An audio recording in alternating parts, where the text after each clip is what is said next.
Hello everyone, अस्सलाम वालेकुम। कैसे हैं आप सब? This is a video for all those students जो इस साल प्रीलिम्स लिख रहे हैं। सो आपको पता है अब ज़्यादा टाइम नहीं है आपके एग्ज़ाम को। अक्टूबर 10 को आपका प्रीलिम्स है अगर आईएएस की बात करें, और 24 को आपका प्रीलिम्स है केएएस की अगर बात करें। सो प्रीलिम्स से पहले क्या ऐसी इंपॉर्टेंट चीज़ें हैं जो आपको दिमाग में रखनी चाहिए? क्या ऐसी कुछ स्ट्रैटेजीज़ है, गाइडलाइंस है, जिसके बारे में आपको आइडिया होना चाहिए before sitting in the prelims? Fine. So there are some specific specific strategy and specific processes. जब हम प्रीलिम्स लिखने जाते हैं तो हमें क्या गाइडेंस या क्या गाइडलाइंस का ख्याल रखना चाहिए? Before we begin our today's session, this is a brief announcement regarding scholarship IAS जो हम करा रहे हैं, scholarship test 02 QCR star hunt के नाम से जो हमारा कैंपेन चल रहा है सुपर 50 बैच का। उसके लिए हम एक और स्कॉलरशिप करा रहे हैं जो संडे को होगी।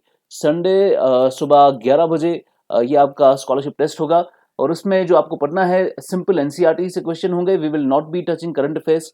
पुराना जो हमने टेस्ट कराया था स्कॉलरशिप का, it was quite difficult for students, इसीलिए हमने नया टेस्ट कराना है जिसमें काफ़ी आसान पेपर होगा और प्रिसाइज एनसीईआरटीज़ को टच किया होगा। Now let's get back to the topic, जिसमें हमें प्रीलिम्स 2021 को टारगेट करना है। और प्रिसाइसली मैं आईएएस की प्रीलिम्स की बात कर रहा हूँ, because if you are able to solve IAS का पेपर तो केस आपके लिए कुछ ज़्यादा प्रॉब्लमेटिक नहीं होगा। अब पहला जो सवाल आता है जब भी एग्जाम नज़दीक आता है कि क्या हमें अटेम्प्ट देना चाहिए या नहीं देना चाहिए। अब आईएएस में आपको पता ही है 6 अटेम्प्ट है, और एज भी आपकी 32 मैक्सिमम है। तो वो बच्चे जो 28 29 में है, सो उनके लिए काफ़ी डिफिकल्ट हो जाता है ये डिसाइड करना कि हमारी अगर प्रिपरेशन अच्छी नहीं है, शुड वी अटेम्प्ट और नॉट, क्योंकि आपके पास अटेम्प्ट अगर लिमिटेड है तो उस हिसाब से अगर आपने ऑलरेडी 2-3 अटेम्प्ट दे दिए हैं, then you want to actually save your attempts. Fine. तो हम इस पर्टिकुलर वीडियो में मैं आपको बताऊंगा कि पहला जो आपका सवाल है कि हमें एग्जाम देना चाहिए नहीं देना चाहिए, इट डिपेंड्स कि आप कितने टाइम से प्रिपेयर कर रहे हैं। फाइन।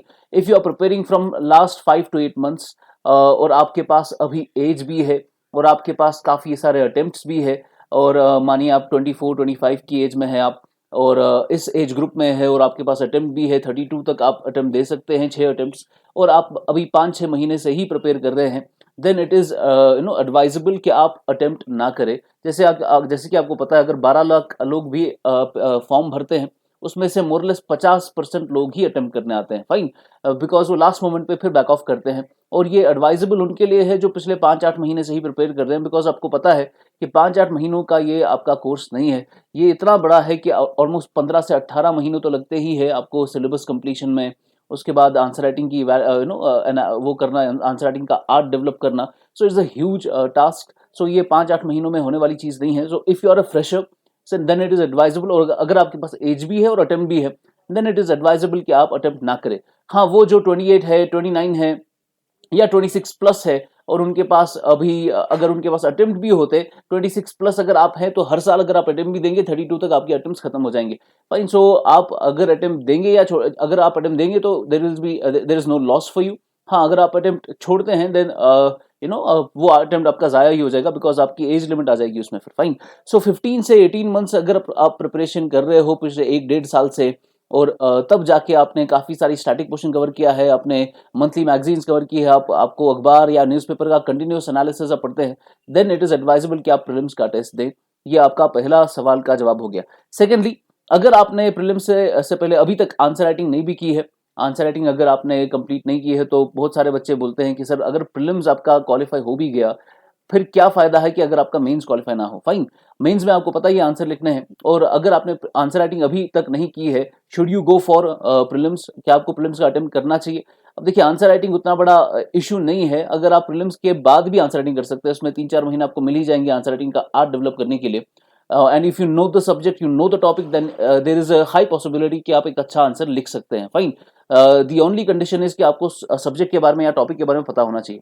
हाँ, there is a catch here कि अगर आपने ऑप्शनल सब्जेक्ट अभी तक नहीं पढ़ा है, या आपने सिर्फ डिसाइड किया है लेकिन उसकी फर्स्ट रीडिंग अभी तक नहीं हुई है, देन प्रीलिम्स क्वालिफाई करने से कोई फायदा नहीं होगा। बिकॉज मेंस में आपको पता ही है ऑप्शनल लिखना पड़ेगा, और ऑप्शनल तैयार करने के लिए, प्रीलिम्स के बाद ऑप्शनल तैयार करने के लिए आपके पास ज्यादा टाइम नहीं होगा। तो it is advisable for all दो स्टूडेंट्स जिन्होंने अभी तक ऑप्शनल डिसाइड नहीं किया है या तैयार नहीं किया है, प्रीलिम्स से पहले अगर आपका ऑप्शनल खत्म नहीं होगा, फर्स्ट रीडिंग खत्म नहीं होगी, देन आपको प्रीलिम्स के बाद ऑप्शनल करने का टाइम नहीं मिलेगा। देन आपका प्रीलिम्स अगर हो भी गया, मेंस नहीं होगा। And it would be difficult for you to crack mains, fine. उसके बाद इंटरव्यू में भी आपका इशू हो सकता है। सो अगर आपका ऑप्शनल तैयार है, अगर आपका ऑप्शनल उसकी फर्स्ट रीडिंग हो चुकी है, या आपने फॉर एग्जांपल हिस्ट्री लिया है जिससे आपने जिसमें आपने जनरल स्टडीज में मोर देन 60% कवर कर लिया होगा, अगर आपने वर्ल्ड हिस्ट्री भी पढ़ ली है, तो ऐसे पर्टिकुलर स्टूडेंट्स के लिए जिनका ऑप्शनल ऑलमोस्ट उनका फर्स्ट रीडिंग हो चुकी है या उनने मेजॉरिटी पोर्शन जनरल स्टडी से कवर किया है, तो ऐसे पर्टिकुलर स्टूडेंट्स के लिए ये एडवाइजेबल है कि वो प्रीलिम्स दे।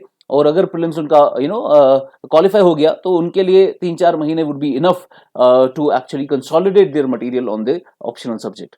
उसके बाद the second important question is कि हमारा टारगेट स्कोर कितना होना चाहिए आईएएस की एग्जाम का। अगर आप पिछले कुछ सालों का कट ऑफ लेंगे, तो अगर आप सेफ साइड पे रहना चाहते हैं, then the best score for you would be 110 से 120।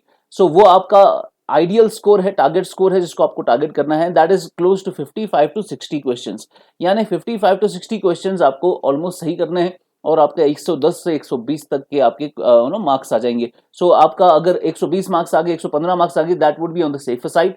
तो आपको उसके लिए 55 से 60 क्वेश्चन टारगेट करने पड़ेंगे। अब देखिए, आपको अगर 60 क्वेश्चन आपके ठीक भी हो गए, अब ये काफी डिफिकल्ट है या it is near to impossible कि आपने 60 क्वेश्चंस अटेम्प्ट किए और 60 के 60 ठीक हो गए, फाइन। तो ये बिना कोई क्वेश्चन गलत किए 60 के 60 क्वेश्चन ठीक करना it is near to impossible. तो हमें ज्यादा क्वेश्चन अटेम्प्ट करने पड़ेंगे, उस ज्यादा क्वेश्चंस में से 60-70 क्वेश्चन ठीक करने पड़ेंगे, फाइन। अब आपका कितने क्वेश्चन, आइडियल आपका टारगेट क्या होना चाहिए कि आपको कितने क्वेश्चन टारगेट करने या कितने क्वेश्चन अटेम्प्ट करने हैं। सो अटेम्प्ट करने का आपके पास अलग अलग बंदे का अलग अलग इसमें अपना टारगेट होता है, उनका अपना बैंड होता है कि हम कितने क्वेश्चंस टारगेट करेंगे। लेकिन अगर हम जनरली देखें, जनरली अगर आप टारगेट कम करेंगे, यानी आपने अटेम्प्ट फॉर एग्जांपल आपको कितने क्वेश्चन ठीक करने हैं, 60 क्वेश्चन ऑलमोस्ट आपको ठीक करने हैं, फाइन। और आपको ज्यादा ही अटेम्प्ट करने पड़ेंगे बिकॉज 60 ठीक करने का मतलब है आपको 70-80 तक अटेम्प्ट करना पड़ेगा। नाउ अगर आप 60 क्वेश्चन को ठीक करना चाहते हैं और आप अटेम्प्ट बोलेंगे नहीं सर मुझे 100 के 100 अटेम्प्ट करने हैं, फाइन। अब देखिए 100 के 100 अटेम्प्ट करने में दिक्कत क्या है। 100 के 100 अगर आप अटेम्प्ट करेंगे तो आपको पता है ये 120 मिनट का पेपर है। इसका मतलब है एक क्वेश्चन में आपको 1.2 मिनट्स मिलेगा, पर क्वेश्चन आपको 1.2 मिनट्स का टाइम मिलेगा। लेकिन अगर आप अटेम्प्ट कम करेंगे, सपोज आपने 80 क्वेश्चन अटेम्प्ट किए, उन 80 क्वेश्चंस में you'll get 120 मिनट्स। इसका ये मतलब है आपको पर क्वेश्चन 1.5 मिनट्स मिलेगा। यहां पर अगर आप अटेम्प्ट कम करते हैं, यानी आपने अटेम्प्ट कम कर लिया, अटेम्प्ट कम करने की वजह से जो टाइम आपको मिलेगा पर क्वेश्चन वो टाइम बढ़ जाएगा। और जब आपको ज्यादा टाइम मिलेगा एक क्वेश्चन को स्टडी या एनालाइज करने के लिए, देयर आर हाई चांसेस कि आप वो क्वेश्चन सही करेंगे, fine. So there is a science behind attempting less questions. अगर आप कम क्वेश्चन अटेम्प्ट करते हैं तो वो आपको ज्यादा टाइम देगा उन क्वेश्चंस के लिए जो आपने ऑलरेडी पढ़ रखे हैं। फॉर एग्जांपल 100 क्वेश्चंस जब एग्जाम में आप देखेंगे, 100 के 100 तो आपने नहीं पढ़े होंगे, हाँ, लेकिन 70-80 क्वेश्चंस ऐसे होंगे जिनके बारे में आपको रफ आइडिया हो सकता है, या जिनके बारे में आपने कहीं सुना होगा न्यूज़पेपर एनालिसिस में या मंथली मैगजीन्स में या किसी बुक से, आपने उनके बारे में थोड़ा ऑप्शंस के बारे में आपका आइडिया होगा, फाइन। तो वो मान लेते हैं 80 क्वेश्चन है, तो 100 के 100 अगर अटेम्प्ट करेंगे तो उसमें आपको पर क्वेश्चन कम टाइम मिलेगा। 100 में से अगर आप 80 ही अटेम्प्ट करेंगे तो हर क्वेश्चन में आपको ज्यादा टाइम मिलेगा एनालाइज करने में, फाइन। सो आपको सारे के सारे क्वेश्चंस अटेम्प्ट नहीं करने चाहिए। प्लस जो सेकंड इंपॉर्टेंट इसमें प्रिंसिपल है, दैट इज आप अगर 80 बोलेंगे मैं 80 भी अटेम्प्ट नहीं करूंगा, मुझे और भी ज्यादा टाइम चाहिए, मैं सिर्फ 70 अटेम्प्ट करूंगा या 65 अटेम्प्ट करूंगा। अब इसमें भी थोड़ी दिक्कत है, why? Because attempting more, if you attempt more there is a high chance कि आपको, there is a high probability कि आपको ओवरऑल पॉजिटिव इफेक्ट ही पड़ेगा स्कोर पे। फॉर एग्जाम्पल मैं आपको एक एग्जाम्पल लेता हूं। हमारे पास 4 सवाल है, ये 4 सवाल कुछ ऐसे हैं जिसके बारे में आपको कुछ खास आइडिया नहीं है, फाइन। आपने इसके बारे में नहीं पढ़ा है, हाँ कहीं किताब में कहीं से सुना था, लेकिन आप इतना भी नहीं पढ़ा है कि आप कोई ऑप्शन एलिमिनेट कर सके। तो ऐसे 4 क्वेश्चन है जिनके बारे में आपको कोई भी आइडिया नहीं है। 4 क्वेश्चन में से अगर आपने एक क्वेश्चन भी सही कर लिया तो आपको +2 मार्क्स मिलेंगे, फाइन। और अगर आपके 3 क्वेश्चंस गलत हो गए तो पर क्वेश्चन पे आपको -0.66 नेगेटिव मार्किंग है इसकी। तो एक क्वेश्चन में -0.66, दूसरे क्वेश्चन में भी -0.66 और तीसरे क्वेश्चन में भी -0.66। ये एग्रीगेट कितना हो जाता है? Around 2 marks. यानी एक क्वेश्चन ठीक करना बराबर है 3 क्वेश्चन गलत करना। तो आपको असल में कोई भी नुकसान नहीं हो रहा है इसमें, आपके जो बाकी के क्वेश्चन है उन पे कोई फर्क नहीं पड़ेगा। अगर आपने 4 क्वेश्चन अटेम्प्ट किए हैं, उसमें से सिर्फ एक ठीक हुआ है, 3 गलत हुए हैं, तो आपके नेट स्कोर पे कोई फर्क नहीं पड़ने वाला। You will have no loss. हाँ, कोई गेन भी नहीं होगा पर कोई लॉस भी नहीं। पर यहां पर कैच ये है कि अगर एक की जगह आपने 2 ठीक कर लिए 70 आपको नेट प्रॉफिट मिलेगा। और 2 की जगह अगर यू आर लकी इनफ तो आप 3 ठीक अगर आपके हो गए 4 में से, तो आपको पता ही आपका नेट स्कोर काफी ज्यादा बढ़ जाएगा। फाइन, तो 4 क्वेश्चंस में से अगर एक भी ठीक हो गया और 3 के 3 गलत हो गए, देन आपका नेट स्कोर अराउंड वही का वही रहेगा, आप पे आपके नेट स्कोर पे असर नहीं पड़ेगा, you will have no loss. So attempting more there is a high chance कि आपको एक पॉजिटिव स्कोर मिल सकता है अगर एक की जगह कहीं 2 भी आपने ठीक कर लिए। फाइन, अब यहां पर आपका एक्चुअल टारगेट, अब बैंड क्या होना चाहिए कि क्या क्वेश्चंस आपको कितने क्वेश्चंस आपको अब अटेम्प्ट करने हैं, कितने क्वेश्चंस आपका एक आइडियल हो सकता है कि इतने मुझे अटेम्प्ट करने हैं। फॉर एग्जाम्पल अगर देखा जाए और जिन्होंने अटेम्प्ट किया है, जिन्होंने क्वालिफाई किया है, उनका जो आइडियल स्कोर होता है दैट इज 80 to 90 क्वेश्चंस।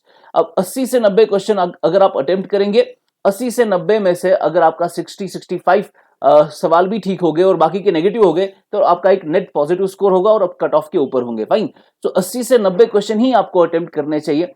और 10 क्वेश्चन, अराउंड 10 क्वेश्चंस कुछ ऐसे सवाल होते हैं जिसके बारे में आपने कुछ सुना भी नहीं होगा, कुछ पता भी नहीं होगा, ऑप्शन कोई एलिमिनेट भी नहीं हो रहा। इट इज एडवाइजेबल कि ऐसे क्वेश्चंस को पूरा का पूरा अनअटेम्प्टेड छोड़ा जाए। फाइन, क्योंकि यहां पर हाई चांसेस है कि आप गलत ही करके आएंगे। लेकिन 80-90 सवाल ऐसे होंगे जिसके बारे में आइडिया, एटलीस्ट किसी ऑप्शन के बारे में आइडिया होगा। चलो एक ऑप्शन एलिमिनेट हो गया, चलो 2 ऑप्शन एलिमिनेट हो गए, तो प्रोबेबिलिटी बढ़ती है आपके अच्छे स्कोर की। फाइन, तो 80 से 90 क्वेश्चन ही आपका एक आइडियल टारगेट जोन होना चाहिए और इतने क्वेश्चन ही अटेम्प्ट करके आने हैं, तब जाके आपका नेट स्कोर पॉजिटिव हो सकता है और आप कट ऑफ के ऊपर आएंगे। फाइन, उसके बाद है आपका, अब ये 80 से 90 क्वेश्चन जो है आपके, इसके मेन सेगमेंट्स क्या है कि कहां से ये सवाल आ सकते हैं और आपको वो टारगेट सेगमेंट्स कौन कौन से हैं। अब देखिए, यूपीएससी इज अनप्रेडिक्टेबल, सबको पता है। The only thing predictable about UPSC is it's unpredictability. अब आपको पता है कि काफी टाइम से मेडिवल से सवाल नहीं आते, अगले साल मेडिवल से सवाल आ सकते हैं। कोई हार्ड एंड फास्ट रूल नहीं है कि मेडिवल से अगर उन्होंने सवाल नहीं डाले तो आगे भी नहीं डालेंगे। आपको पता है ज्योग्राफी से पिछले कुछ सालों में ज्योग्राफी की उतनी ज्यादा सवाल नहीं आते, 5, 6, 7, 8 सवाल या मैक्सिमम 10 सवाल भी आ गए ज्योग्राफी से। फाइन, प्रिसाइज ज्योग्राफी की बात कर रहा हूं।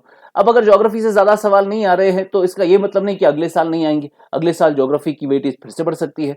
जनरल साइंस का हम देखते हैं, जनरल साइंस में आमतौर पर 8 से 10 सवाल आते हैं, 8 से 10 सवाल आपका जनरल साइंस से होता है। अब जनरल साइंस में कभी वेटेज कम हो जाती है, कभी 6 सवाल ही आ जाते हैं, कभी ज्यादा भी, कभी 12 सवाल आ जाते हैं। So there is you can not actually predict कि अगले साल क्या होने वाला है। पर अगर ट्रेंड देखा जाए तो ट्रेंड में हमें यह मिलता है कि सबसे ज्यादा वेटेज करंट अफेयर्स की है। ऑलमोस्ट 30 से 35 क्वेश्चन प्रिसाइज करंट अफेयर से होंगे, जिसके बारे में आपको, और करंट अटेम्प्ट करना काफी आसान भी है।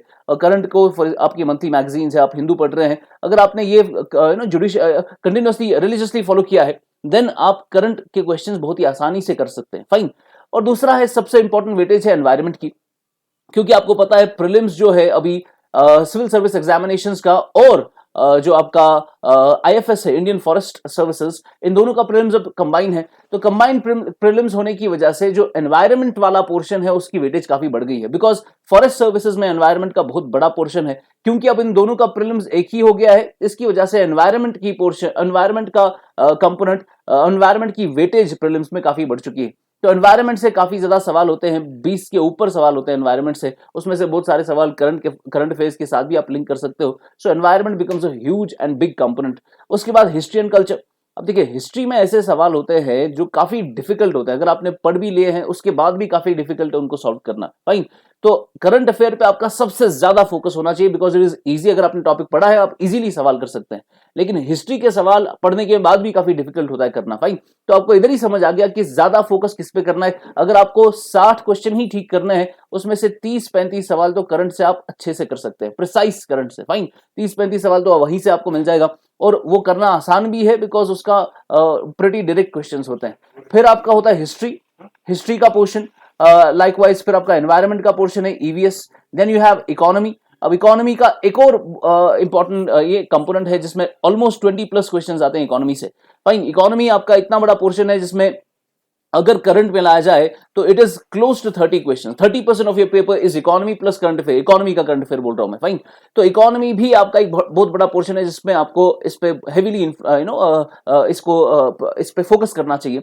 Then polity and general science. Polity की मोरलेस 15% की वेटेज है, 15 से 18%, एंड जनरल साइंस की ऑलमोस्ट 10% की वेटेज है। तो आपको अब क्या करना चाहिए, किस पे फोकस करना चाहिए। अब देखिए, अगर आप एक ह्यूमैनिटी स्टूडेंट है और जनरल साइंस से आपको उतनी ज़्यादा नॉलेज नहीं है जनरल साइंस की, खासकर जनरल साइंस में बायोलॉजी और फिजिक्स से सवाल आते हैं, बायोलॉजी और फिजिक्स से सवाल आते हैं, केमिस्ट्री से उतने ज़्यादा सवाल नहीं आते। In fact chemistry is least favourite of UPSC. हाँ, biology is the most favourite. Biology अगर आपने नहीं पढ़ी है देन इस वक्त लास्ट मिनट स्ट्रेटजी इज कि जनरल साइंस आप स्किप कर लो अभी, फाइन, बिकॉज इसमें आपको पता ही है 5 से 8 सवाल ही होने वाले हैं, so you should not focus on these. आपको 10 सवाल तो छोड़ने ही है, तो जनरल साइंस आप स्किप कर लो फिलहाल के लिए। अभी वो टाइम नहीं है कि आप जनरल साइंस पे फोकस करके अपना टाइम वेस्ट कर सके। आपको इस वक्त फोकस किस पे करना चाहिए? Current affair. जितना ज्यादा जल्दी रिवाइज करेंगे उतना आसानी से सवाल हो पाएंगे। करंट में उतना ज्यादा एनालिटिकल क्वेश्चंस नहीं आएंगे। करंट आपका सबसे बड़ा फोकस होना चाहिए। नंबर 2, आपका फोकस होना चाहिए एनवायरनमेंट पे। एनवायरनमेंट के बहुत बड़े सवाल आते हैं, बहुत बड़ा कंपोनेंट है एनवायरनमेंट। नंबर 3, आपका फोकस होना चाहिए इकोनॉमी पे, क्योंकि करंट का most of the questions economy से है। तो करंट में जो आपको इकोनॉमी पढ़ना है, इकोनॉमी समझना है या इकोनॉमी के क्वेश्चंस करने हैं, उसके लिए इकोनॉमी की बेसिक नॉलेज होना भी बहुत इंपॉर्टेंट है। चौथा आपका बहुत इंपॉर्टेंट फैक्टर है हिस्ट्री का। अब हिस्ट्री में आपको पता है, अगर आपके पास ज्यादा टाइम नहीं है, आप मिडिवल पूरा स्किप कर सकते हैं। वर्ल्ड हिस्ट्री तो पढ़नी ही नहीं है, वो मेंस का टॉपिक है। आपको फोकस करना है एंशिएंट हिस्ट्री पे और मॉडर्न हिस्ट्री पे, फाइन। उसके बाद अगर आपको टाइम मिला तो नितिन सिंघानिया के कुछ सिलेक्टेड चैप्टर्स पढ़ने हैं, जैसे पेंटिंग वाला पोर्शन है, डांस फॉर्म्स है, फाइन। ये आर्ट एंड कल्चर वाला जो पोर्शन है, ये आप वहां से कुछ सिलेक्टेड 5-6 चैप्टर है नितिन सिंघानिया के, उनको बार बार आप रिवाइज करो तो मेजोरिटी आप वहीं से निकाल लेंगे हिस्ट्री का, फाइन। उसके बाद आपका पॉलिटी वाला पोर्शन है। पॉलिटी में भी लक्ष्मीकांत काफी बड़ी बुक है, तो लक्ष्मीकांत को पूरा रिवाइज करना उतना ज्यादा इंपॉर्टेंट नहीं है। तो आप क्या कीजिए, पिछले 5 साल के पेपर निकालिए यूपीएससी के, उस देखिए कि सबसे ज्यादा सवाल कहां से और करंट में सबसे ज्यादा क्या पूछा जाता है। जैसे ट्रिब्यूनल्स का टॉपिक काफी ज्यादा न्यूज में था। लाइकवाइज मोशंस, जो पार्लियामेंट्री मोशंस है, adjournment motion, no confidence motion, ये भी काफी न्यूज में थे। लाइकवाइज सुप्रीम कोर्ट के कुछ जजमेंट्स है, कुछ इंपॉर्टेंट आर्टिकल्स है, उन पे आप ज्यादा फोकस कर सकते हैं, जो करंट बेस्ड पॉलिटी है। फाइनली आपका है उसके बाद पॉलिटी के बाद ये करंट हो गया। हाँ, ज्योग्राफी। सो ज्योग्राफी में अब हमें पता ही है पिछले कुछ टाइम से ज्योग्राफी में उतने ज्यादा सवाल नहीं आते और ज्योग्राफी का मटेरियल काफी ज्यादा है। 4 एनसीईआरटीज पढ़नी है, वो 4 एनसीईआरटीज भी काफी कुछ टेक्निकल है उसमें, फाइन। तो उसमें आप ज्योग्राफी में आपको पता है 5 से 8 सवाल ही होने वाले हैं ज्योग्राफी से। तो आप ज्योग्राफी की वो फिजिकल ज्योग्राफी वाला उसमें टच कर सकते हैं और थोड़ा वर्ल्ड ज्योग्राफी टच कर सकते हैं, जिसकी वजह से आप वो 2-3 सवाल वहां से निकाल लेंगे, फाइन। बाकी एलिमिनेशन से ही करना पड़ेगा। तो मेन फोकस आपका करंट, ईवीएस और इकोनॉमी है। अगर ये 3 ही आपने अच्छे से कर लिए, so you will be able to move about 50 questions. फिर हिस्ट्री तो सब पढ़ते ही है, एंशिएंट मॉडर्न, तो वो वहां से आप 60 प्लस जा सकते हैं, फाइन। सो ये आपके मेन इंपॉर्टेंट कंपोनेंट्स है। अगर पॉलिटी नहीं पढ़ा है, ज्योग्राफी नहीं पढ़ा है, फिलहाल के लिए छोड़ दो उसको, जनरल साइंस छोड़ दो, इन पे फोकस करो। अगर ये पढ़ा है, अगर नहीं पढ़ा है तो फिर एक ही बात है, आपको अटेम्प्ट नहीं देना चाहिए। And this was the video, the strategy video for KS or IS examination, which would be conducted next month. Thank you so much. God bless you. Bye bye.